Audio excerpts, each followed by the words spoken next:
you very much, Julia. So we now have our fourth and final presentation, and it's by Amanda Seims on influences in park usage amongst adolescent girls. Thank you. Just say thanks to Anna again for inviting me here today. It feels like there's some really great work that's coming out of all these presentations that are really strengthening the evidence base and can help drive this work forward, I think. So I'm a researcher in Bradford and I work in physical activity research. So before I talk about this piece of research, I just want to give you a bit of background context. So if you don't know Bradford, it's a city in West Yorkshire, not far from here. It has the fourth highest proportion of under 16s in England, so it's considered quite a young population in terms of the number of young people living there. And 58% of the children and young people are of non-white ethnicity, and the proportion of the non-white children are South Asian, Pakistani background, about 27%, I think. And I work on a project called Join Us Move Play, which is, as I said, focused on children's physical activity. It's one of Sport England's local delivery pilots, funded under that, also known as JUMP. And it's a place-based whole systems approach, looking at increasing physical activity levels of children aged 5 to 14. And when I say whole systems, it's focusing on influencing the child's behaviour, so ensuring they have the capability, the opportunity, the motivation to be active, thinking about the social environment around them, so their families, their local community, making sure they understand the importance of children being active and they know how to support children's physical activity. We work with organisations and institutions such as community centres, schools and mosques and madrasas who can influence children's physical activity. We think about the physical environment, which could include active travel, children's neighbourhoods and green space. And looking at policy, so thinking about how local policy influences children's physical activity in Bradford. So in terms of JUMP, what we have been doing is developing green spaces, and Cashmere Park was actually a brand new piece of green space that's in a really densely populated urban area where it's very built up. There's very little green space that's accessible from people's homes. Other green spaces we've looked at are existing spaces that we've just improved. So this work kind of aligns within this project. This piece of research was actually internally funded. It doesn't really have any big funding behind it. It was quite a rapid piece of insight. And we knew that adolescent girls are less likely to be active for health compared to males, and that's from Sport England data and data we've collected in Bradford. And we also know that South Asian adolescent girls are less likely to be active for health compared to the white British girls that we looked at in Bradford. We knew that emotional disorders such as anxiety or depression are higher amongst adolescent girls than boys. And there's research to show that green spaces might benefit physical and mental health. And a year or two ago, it was brought to my attention through Make Space for Girls that adolescent girls were actually less likely to use green spaces and less likely to be active in those spaces compared to their male peers. And they'd highlighted some research that had already been done, but most of this research tended to be in America or wider European countries. And they really highlighted that there's little known about adolescent girls' uses of parks in the UK.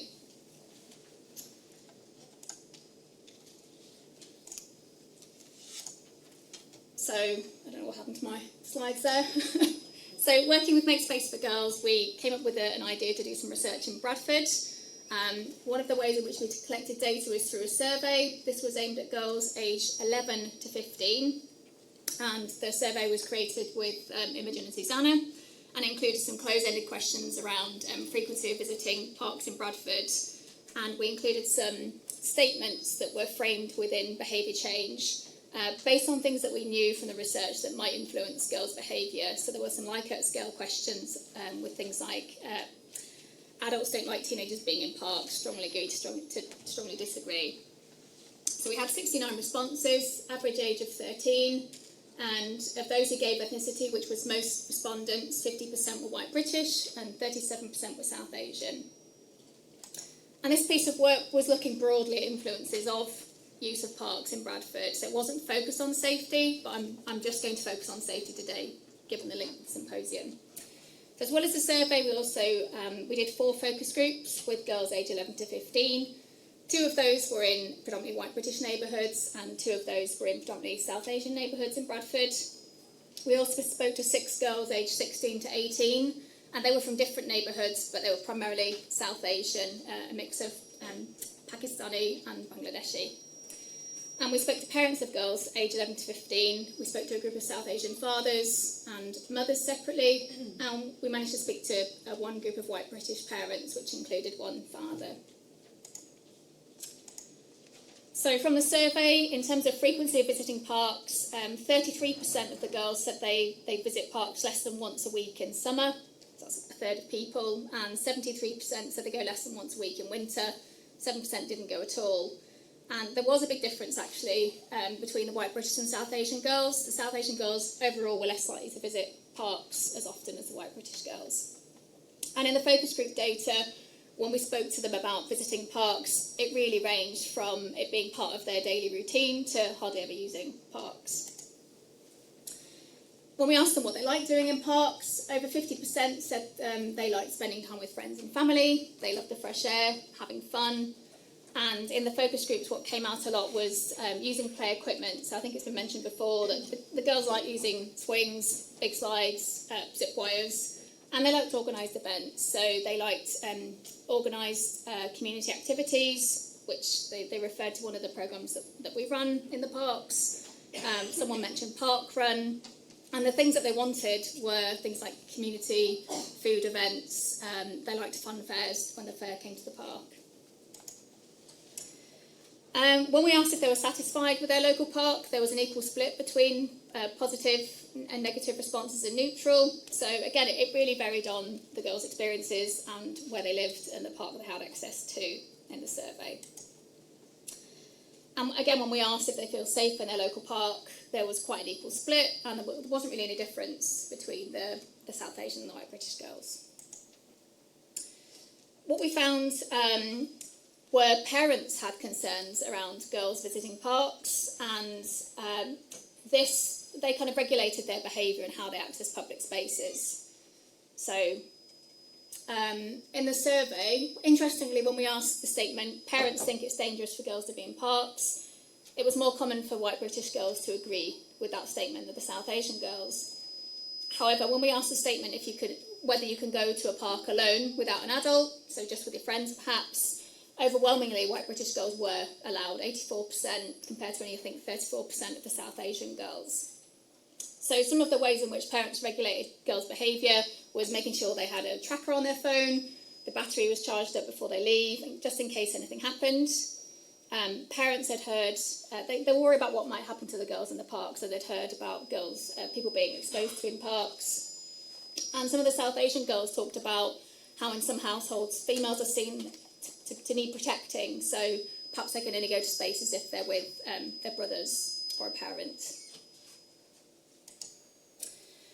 Dogs was a really interesting issue, so we asked in the survey, people with dogs make me worry. 20% of white British girls agreed versus 53% of South Asian girls agreed.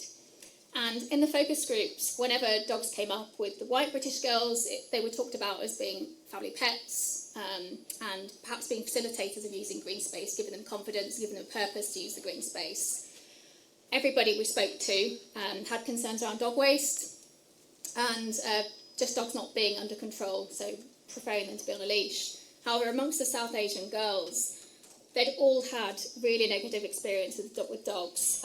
So in their culture, it wasn't common to have dogs as pets. They didn't have much experience with dogs, and their experiences with dogs were out-of-control dogs in neighbourhoods, dogs chasing them, perhaps encountering dangerous dogs when they visited family in Pakistan, knowing people who'd been bitten by dogs, being there at the time.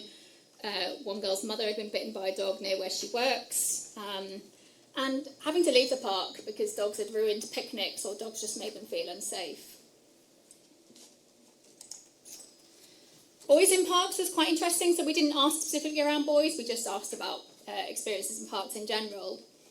And what we asked in the survey, the groups of boys often hassle or intimidate me at my local park, and there was an equal split and not much difference between the white British and South Asian girls. And a lot of these comments here actually came from speaking to the older girls, the 16 to 18-year-olds, and they were reflecting a lot on their experiences as 12, 13-year-olds and how they felt around boys.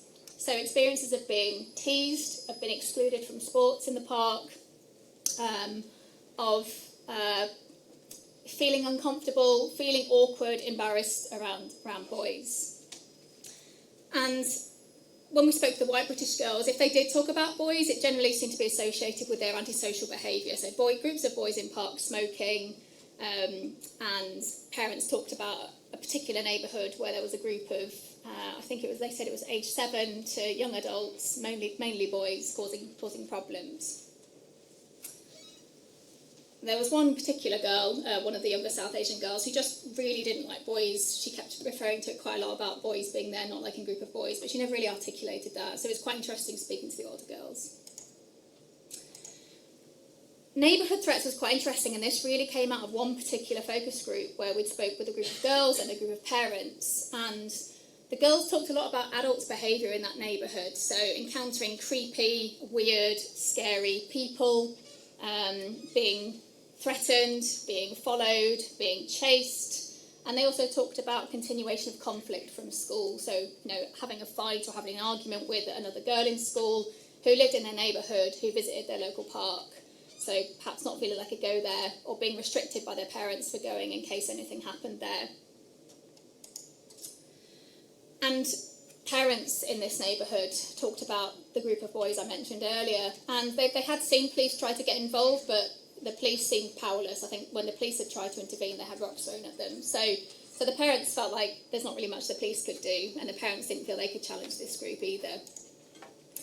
And another thing that came out in the neighbourhood was about dangerous roads, so having to cross busy roads to get to the parks, and having experiences where they were with younger siblings and having to make sure that they keep them safe around the roads around the parks.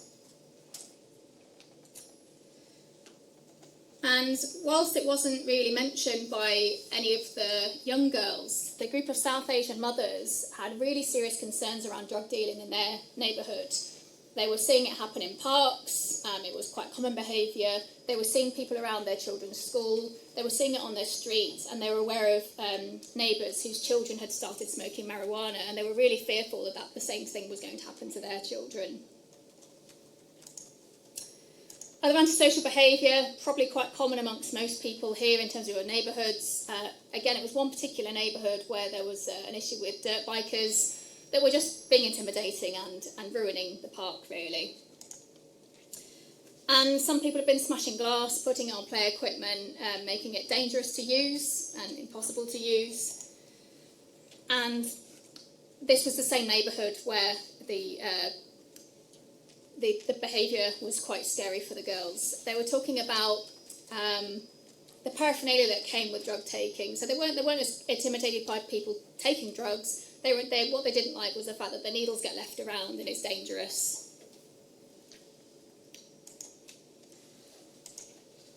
So there were other things, and there were other facilitators, but again I'm going to stick to the theme of safety. So there was one particular group of white British girls that really valued their park. It was like their home. They'd been using it since they were young. They go there after school every day, and they had a really strong identity with that space.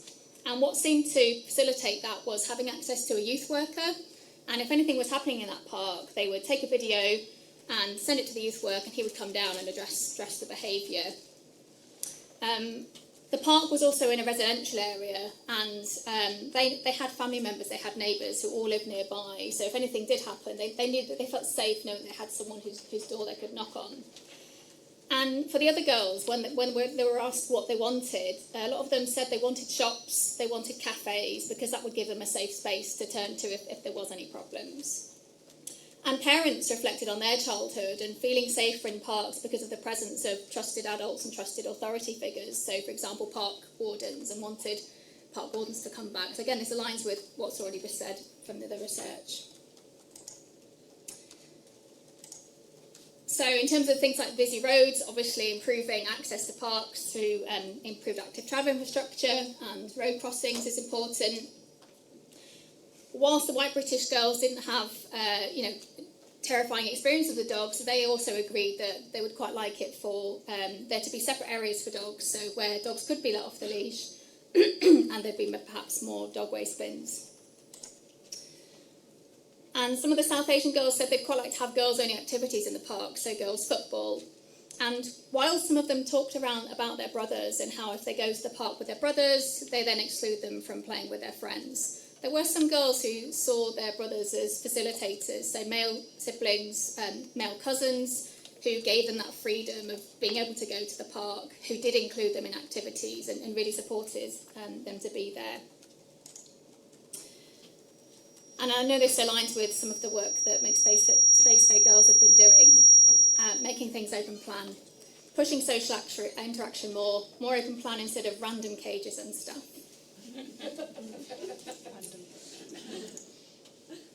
So in terms of the related research, we haven't finished analysing the data yet. We really want to get down into the differences between the white British and the South Asian Muslim girls. I know there was something that came out with among the parents around cultural perceptions of girls engaging in physical activity and sport. We want this work to help guide interventions targeting girls' physical activity and their use of urban parks. So, for example, this could include interventions such as environmental restructuring, improving facilities for older girls, designing out antisocial behaviour, enabling them to use spaces, so practical and emotional social support from people like community activators, family members, park wardens and PCSOs. And education, so I think this has been mentioned before, providing information about the social and environmental consequences of antisocial behaviour. Co-design of parks, so we have involved some girls in co-designing some spaces in Bradford, and I'm presenting about that tomorrow. We're also doing some park audits, so I said before there's not much work that's shown how girls use parks in the UK, so we're actually doing something called SOPark analysis, which is basically auditing parks to see who's there, what kind of spaces they use, what level of physical activity they're doing in parks. So we've reviewed a lot of parks in Bradford last year. We'll be doing that again this year to see what's changed. Oh, and you can't see it, it's off the bottom of the screen, but obviously I'd like to publish this work as well. And I just want to say that I think this is great. It's nice to be here and see how this really aligns with all the other work. And I think we've got a really strong evidence base now in West Yorkshire with Anna's work as well, and the work that was done by Women in Sport, I think last year. And I also want to say, as I said, this is part of a wider project. We didn't just focus on safety. So a lot of the girls were enjoying parks. They were benefiting from parks. And we have some great destination parks in Bradford, but what we need to do better is improve access and quality and safety of local parks in neighbourhoods. Thank you.